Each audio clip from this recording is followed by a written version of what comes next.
Estamos aqui no mapa do Oriente Médio. O Oriente Médio é toda essa região geográfica aqui. O Oriente Médio não é um continente, né? O Oriente Médio é uma região geográfica que está localizado principalmente na Ásia, porque daqui para cá é Ásia, né? A Turquia tem um pedacinho na Europa, então a gente pode dizer até que o Oriente Médio está também na Europa, mas ele está na África, porque o Egito faz parte do Oriente Médio, mas principalmente ele é uma região asiática, uma região geográfica com características socioculturais muito parecidas. Esse é o que a gente chama de Oriente Médio, tá? A Síria, ela está no coração do Oriente Médio. Observe, ela está aqui nessa região que se chama Levante. Essa região é uma região muito antiga que está incluída Israel, os territórios palestinos, Líbano, Síria, principalmente esses países aqui, ó, essa região aqui que a gente chama de Levante, tá? Essa região do Levante, essa região levantina, onde tem os países levantinos, que é toda essa região aqui, a Síria é um dos mais importantes, se não for o mais importante em termos de região geográfica do Levante, né? A Síria está muito atrelada ao Levante, né? Até os movimentos rebeldes que existem lá, eles se consideram movimentos levantinos, tá? Então, observe, a Síria, ele é um país novo. Como assim, professor? A Síria é uma região muito antiga, foi habitada, é citada até na Bíblia, algumas regiões da Síria são citadas na Bíblia. Existiam povos muito antigos, os assírios. Como assim a Síria é um país novo? Como um Estado nacional politicamente definido como um país, é um país muito recente. É um país do século XX. É um país da década de 40. Pessoal, essa região onde hoje é o país Síria, independente, autônomo, ela foi dominada por vários impérios no decorrer da história. Nunca existiu, de fato, um país delimitado Síria. Antes dele virar Síria, quem estava comandando essa região do que hoje é a Síria era a França, pós Primeira Guerra Mundial. Na Primeira Guerra Mundial, o Império Otomano ele caiu, ele deixou de existir. Virou a Turquia, né? O que restou dele virou a Turquia. E esse Império Otomano era quem comandava toda essa região aqui, olha. Tudo isso aqui era Império Otomano. Israel era Império Otomano. Não existia Israel na Primeira Guerra Mundial ainda, né? Israel só vai existir depois da Segunda Guerra Mundial, o país Israel. Então, Israel, os territórios palestinos, Líbano, Síria, tudo isso era Império Otomano até a Primeira Guerra Mundial. Depois da Primeira Guerra, o Império Otomano foi um grande império islâmico, né? Um poderosíssimo império islâmico, que durou séculos. A Síria foi parte do Império Otomano por séculos, tá? Desde o século XVI até o século XX, só para você ter ideia. Depois que o Império Otomano caiu, essa região aqui foi dividida entre britânicos e franceses, que foram os vencedores, os principais vencedores da Primeira Guerra Mundial. A Síria, ela ficou sob o mandato francês. Israel e Palestina, por exemplo, ficaram sob o mandato britânico, né? O famoso mandato britânico da Palestina, que foi um comando britânico até começar a existir o Estado de Israel e aquela divisão lá, aquela confusão toda que isso é assunto de outra aula, né? Já a Síria, o que hoje é a Síria, ela fazia parte do mandato francês. Então, Império Otomano, depois ficou sob o mandato, um governo francês, pós Primeira Guerra Mundial, e após a Segunda Guerra Mundial foi que de fato existiu o país Síria, né? Foi formatado essa delimitação aqui política que a gente chama hoje de Síria, de Estado Nacional Sírio. Então a gente está falando que é um país deste formato recente. A Síria, ela é um país muito importante porque ela tem, olha, esse pedaço, aí vamos para os aspectos geopolíticos agora, esse pedaço de litoral do Mediterrâneo. Então, se ela tem esse pedaço de litoral do Mediterrâneo, ela é um país do Oriente Médio com acesso ao mar. Com acesso ao mar, eles tendem a ser mais prósperos do que os que não têm. Há exceções, mas via de regra, os países com acesso ao mar têm mais condições econômicas, melhores condições econômicas do que os países sem acesso ao mar. Então a Síria tem esse pedaço de acesso ao mar. E por que isso é importante? Porque a gente vai entender que a parceria da Rússia com a Síria tem tudo a ver com esse acesso ao mar aqui, tá? Então veja, a Síria é um país que faz fronteira com a Turquia aqui em cima, talvez o país mais poderoso, juntamente com Israel, do Oriente Médio, né? A Turquia é o único país do Oriente Médio que faz parte da OTAN.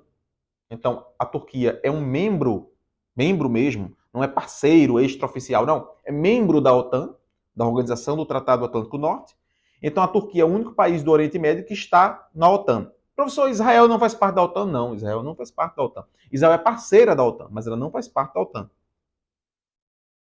E a Turquia, sim. Então, ó, Síria faz fronteira com a Turquia, faz fronteira com o Iraque, faz fronteira com a Jordânia, aqui ao sul, faz fronteira com o Líbano e faz fronteira aqui com Israel. Aí, essa fronteira com Israel, nós temos um ponto. Observe que aqui no mapa do Google, esse território é pontilhado. Sempre quando temos um território pontilhado no Google, é porque essa área é uma área de disputa. É uma área reivindicada pelos dois países. E essa área aqui, essa região aqui, se chama Colinas de Golã.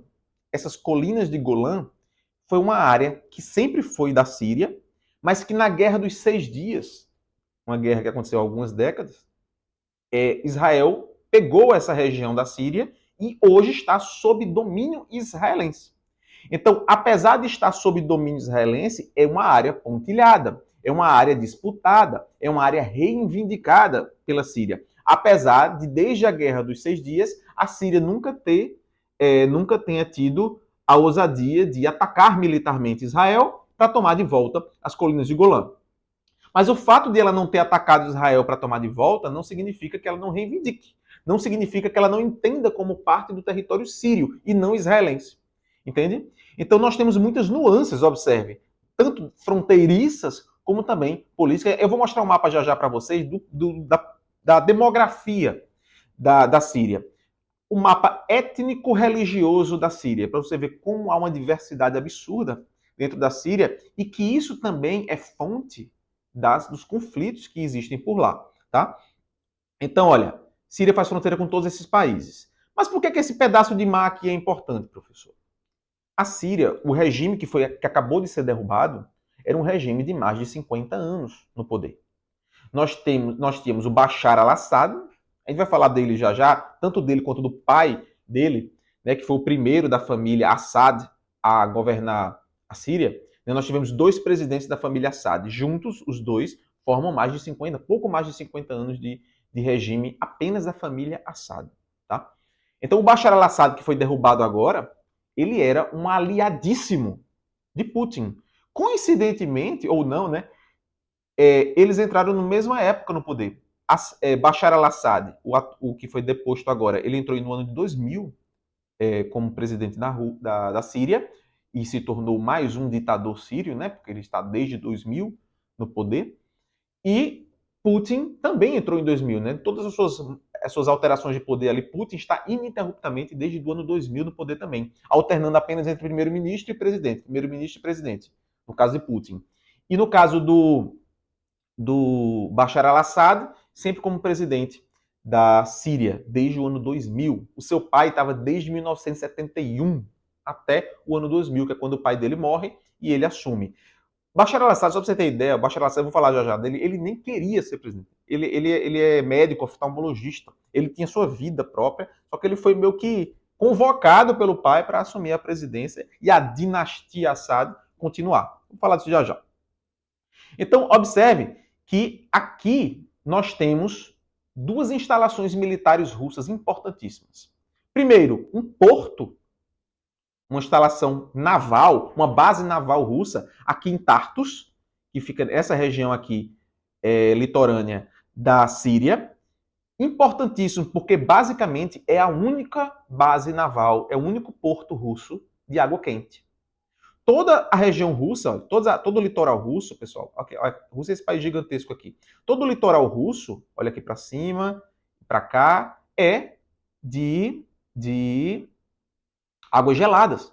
Águas que, dependendo da época do ano, estão congeladas. Estão com empecilhos de icebergs, por exemplo. E muito isoladas, áreas muito isoladas, em termos de comércio, em termos militares. Ah, professor, mas aqui a Rússia também é banhada pelo Mar Negro. Mas o Mar Negro ele é um mar fechado. A Rússia precisa do acesso aqui na Turquia, no Estreito de Bósforo. Então, sim, a Rússia tem instalações navais aqui no Mar Negro, que é água quente também, a gente pode considerar como água quente, mas ela precisa de um aval turco aqui, num caso de guerra, e esse estreito for fechado, ela não tem acesso direto ao oceano. Né? É o caso aqui Diferente aqui da Síria, que ela fica com acesso a todo o mar Mediterrâneo, apesar também de ter que passar pelo Estreito de Gibraltar. Mas ele tem um acesso muito maior, tem acesso à Europa pelo mar Mediterrâneo. Então a Síria é o único ponto naval russo, olha essa frase, de acesso de água quente, que ele tem acesso livre, que tem acesso rápido à Europa, ao norte da África. Essa base naval é ponte, inclusive, para todas as políticas russas aqui na África. A Rússia patrocina, sustenta, financia vários regimes ditatoriais aqui na África. Ela patrocinou, inclusive, ano passado, vários golpes de Estado aqui na África. E esse ponto aqui na Síria é um ponto, é uma ponte entre a Rússia e a África também, além de todos esses outros elementos que eu coloquei. Então, é uma localização extremamente estratégica, a Síria, para os russos. Tá? Então, a instalação russa aqui em Tartus, e também ela tem uma base aérea aqui. Deixa eu botar aqui no modo satélite para ver se a gente localiza aqui a base aérea que fica aqui em Latáquia. Aqui, pronto. Está aqui a base aérea. Essa base aérea é usada pelos russos também. Então, aqui a base aérea russa e aqui em Tartus a base naval russa. Então, uma base naval russa e uma base aérea russa apenas no litoral da Síria, que são de extrema importância para os russos.